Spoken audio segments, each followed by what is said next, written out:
Résumé des informations nationales et internationales les plus importantes du jour ici sur ACI TV World.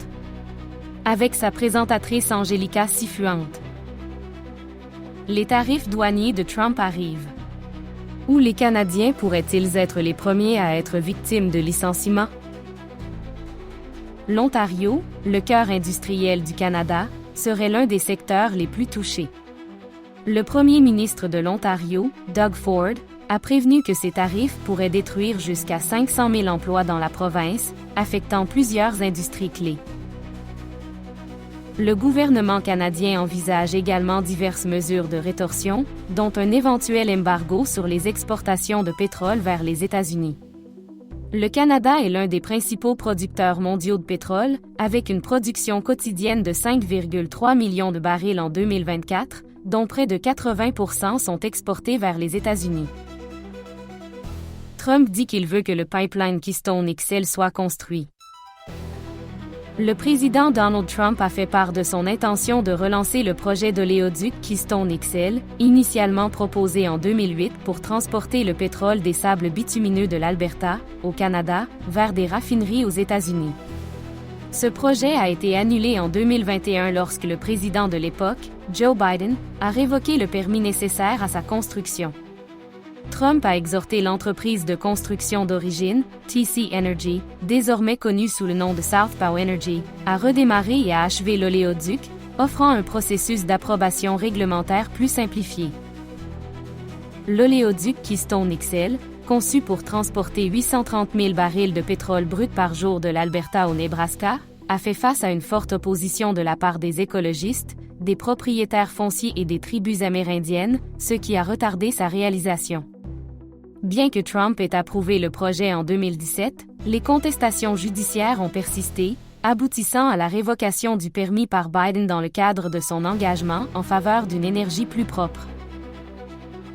La Nouvelle-Écosse présente un projet de loi visant à éliminer les barrières commerciales. Historiquement, les barrières commerciales internes au Canada ont fait l'objet de débats et d'analyses. Bien que des accords aient été mis en œuvre pour réduire ces restrictions, comme l'accord de libre-échange canadien, ALEC, en 2017, des obstacles subsistent et limitent la libre circulation des biens, des services et de la main-d'œuvre entre les provinces. Ces obstacles comprennent les différences de réglementation, de normes et d'exigences en matière de certification professionnelle. Il convient de noter que des dirigeants politiques, comme Pierre Poilievre, ont exprimé leur intention de réduire les barrières commerciales interprovinciales. En janvier 2025, Poilievre a souligné l'importance de supprimer ces restrictions pour renforcer l'économie nationale et améliorer les relations commerciales internes. Des inquiétudes concernant la bactérie E. coli entraînent des rappels de fromage dans plusieurs provinces canadiennes.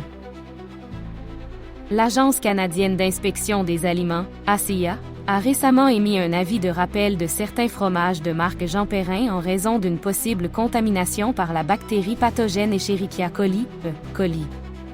Les produits touchés comprennent les fromages Morbier de C et Raclette de C, qui ont été distribués dans les provinces de l'Alberta, de la Colombie-Britannique, du Manitoba et du Québec. De plus, des avis de rappel similaires ont été émis en France et à Hong Kong. Bien qu'aucun cas de maladie associé à la consommation de ces fromages n'ait été signalé jusqu'à présent, l'ACIA conseille aux consommateurs de vérifier s'ils ont en leur possession les produits concernés. Si c'est le cas, il leur est conseillé de les jeter ou de les rapporter au point de vente pour obtenir un remboursement. L'infection à E. coli peut provoquer des symptômes tels que de la fièvre, des nausées, des vomissements, des crampes d'estomac et de la diarrhée, et est particulièrement dangereuse pour les personnes dont le système immunitaire est affaibli. De la drogue sur un tapis. Un trafiquant colombien arrêté pour avoir caché de la cocaïne dans sa perruque. Les autorités colombiennes ont arrêté un homme de 40 ans à l'aéroport international Rafael Núñez de Carthagène, alors qu'il tentait d'embarquer sur un vol à destination d'Amsterdam. L'homme transportait 19 capsules de cocaïne, d'un poids total de plus de 220 grammes, cachées sous une perruque synthétique attachée à sa tête. Cette méthode, connue sous le nom de un narco-wig, a été détectée grâce au profilage des passagers effectué par la police antidrogue.